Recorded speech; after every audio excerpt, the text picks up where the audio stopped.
The game just changed for the 4th time in 5 weeks, and each patch has been monumental, including the latest one. Even the 2 hotfixes have massively switched things up, but I'm not here to just run down the patch notes we got, because it's time to look at what the meta for each style is, what the best dive, brawl, and spam comps are right now, and which composition is best overall for the end of Season 9. If you want to grind the meta or rank up on your favorite heroes, use the link in the description to get access to a GameLeap membership. There are tons of courses and guides to help you improve faster and easier. Check it out and enjoy the video. First up is dive. At the start of the season, it was Brawl, Soldier, Tracer, and Zen Lucio. The backline of the dive comp is really important because they've got to be survivable enough to not die to enemy dive comps and contribute to the focus fire. Zen with 275 HP was healthy enough for Zen dive to come back, but after quick health nerfs, he became so hard to keep alive, both in general and for long enough to get value from Discord. Lucio is a lot better off. He's much harder to pin down and his improved boop is real good. He's the first must pick for dive comps. He supports aggressive dives by either going in with his team or by helping his DPS on the flank. Setting up the best dive means taking the best positions, which means clearing out enemies holding those positions, and Lucio's a great partner for quickly dispatching anyone slowing you down. His mobility makes him hard to kill, and sound barrier is a guaranteed momentum boost. He's not just reserved for speeding Ryan and Ram around. As for the other support, it's gotta be Kiriko.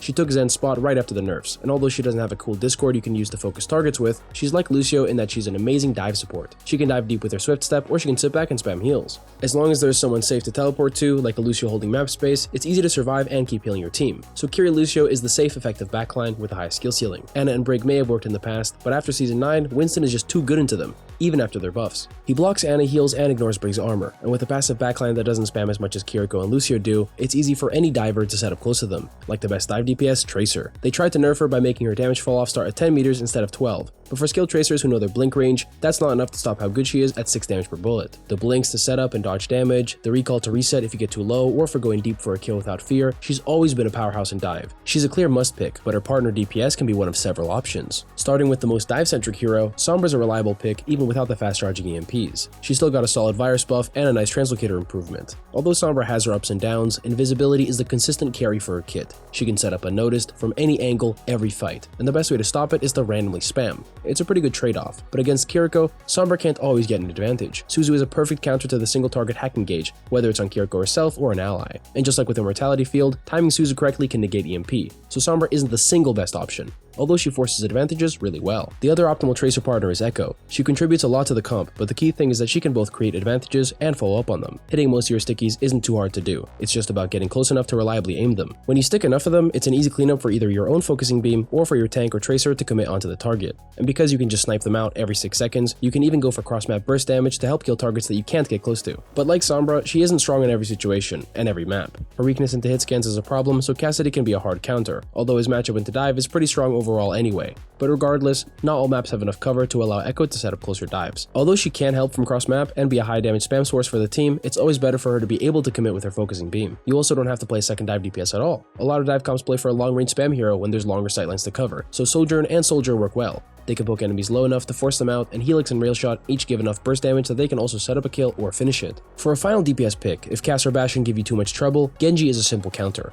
A lot of what makes dive comps hard to play is up to how much CC the enemy team has and how much raw damage they can put out. Genji's deflect gives you that extra counterplay because it forces enemies to be careful, which helps a lot with surviving the dive attempt, and if they don't respect your deflect, one-shot them. That about covers it for the DPS, so now it's time for the tank pick. Brawl isn't as good of an option anymore, but if you have a lot of experience, he works well. Timing your slams is everything for making him work, whereas D.Va, Doomfist, and Winston are a lot safer. Their base abilities are strong enough to play slow for space and spam while staying ready to push hard on an advantage. And the cool thing about the current state of the game is that when it comes to these 3 dive tanks, it's really just a preference thing. They're all good enough at their specific dive style. First is D.Va, and while she's the defensive option with Matrix, her burst damage dives are really hard to stop. With a Lucio amp, she goes crazy fast, so it's not like you'll have to play passive to win with her. But although she's got good coverage, her Matrix isn't effective against the other 2 dive tanks. Winston and Doomfist both deal damage through the Matrix, and their engages are both more impactful than flying in guns blazing. Doom is at a middle ground between the two. A lot of people play him for the all-in dive, but he really shines when you're playing for your life and for controlling space on the map. With 2 mobility cooldowns, he's a lot more flexible than the other 2 tanks, so isolating targets and splitting attention is easy. And he can also play defensively, using his punch to knock back the enemy frontline if they try to rush through to your supports. He's especially good at countering Brawl compositions because of that. But there's another important ability for a dive tank that Winston and D.Va have that Doomfist doesn't: a way to block heals. Winston's bubble may feel pretty weak, but when it's on the enemy backline, it's a top 10 ability.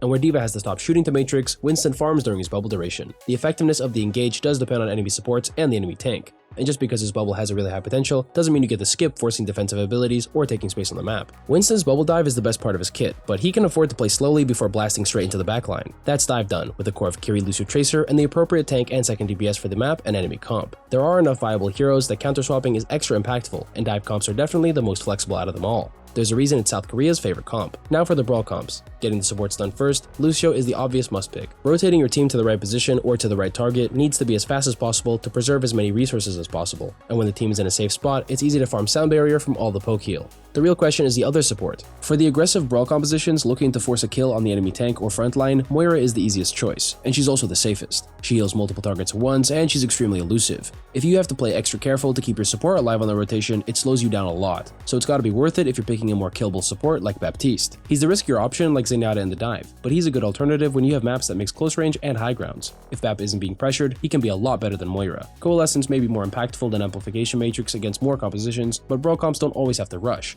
Bap's playstyle is good for when you have a lot of defensive space to control. He's like a turret in the back for both healing and dealing, but he's definitely a greedy pick. He's not as survivable as he used to be. The dive matchup is as close to impossible as it gets. Every dive tank and every flanker farms Bap, though he can still handle the 1v1s. If you want to play slower than Moira without it being as vulnerable as Bap, Kiriko is an option. Her ult is called Kitsune Rush for a reason, and although she doesn't have high mid-fight healing, Suzu is really valuable for the dive matchup. Even Brawl comps play for their DPS, and Kiri is a better DPS pocket than Moira is. If your comp is more about Cass and Sojourn than Reaper and Mei, then she definitely does the job, and her ultimate is both an initiation and a team buff. Every style gets something out of it. So with Moira Lucio as the blueprint and Kiri Bap as situational options, who's the most common Brawl DPS? The answer is mostly still Tracer. Although Mei is a classic, her wall isn't good into enough tanks. It's the main value it brings, blocking off the front line to punish forward positioning. But right now, the best Brawl tanks are especially tanky from the front. Forcing Orisa and Ram's abilities enough needs two angles. Wall block supports for a bit, but it won't break through spin or block. So Tracer's a powerhouse who kinda just works on her own. Brawl and Rush comps in Season 9 need a bit more dimension though, because Dive is a little bit too good at surrounding them, so with the Tracer to dual flankers and get behind the supports, it's easier to collapse on the enemy team. The other Tracer alternative is actually Genji. His Brawl impact is pretty good, with Deflect to win the damage trade and Dash to close the distance. He's got synergy with Ashe and Sojourn from the Queen meta a while back. Not every Brawl comp needs big slow melee heroes who need at least a minute to set up each fight. The other DPS, the heavy carry to deal damage and secure picks, can be either close or long range.